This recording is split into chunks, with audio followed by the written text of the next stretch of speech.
ఏది లేకుండా విష్ణు సహస్రనామంలో కూడా 2వ శ్లోకంలో ఒక నామం వస్తుంది, భూతాత్మ పరమాత్మ చ ముక్తాన పరమాగతి అనేది శ్లోకం.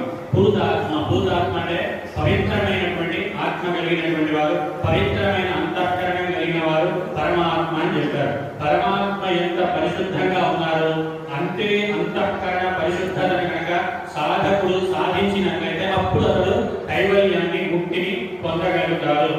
అట్లా కాకుండా ఒకరిపైన కోపాన్ని, ఒకరిపైన ఈర్ష్యను, అసూయను బాగా పెంచుకున్నట్లయితే అటువంటి మనస్సు ఉన్నటువంటి వ్యక్తి ముక్తిని అందరికీ కూడా పొందలేడు అని మనకి పతంజలి యోగ సూత్రంలో పతంజలి మహర్షి గారు కూడా చెప్పారు.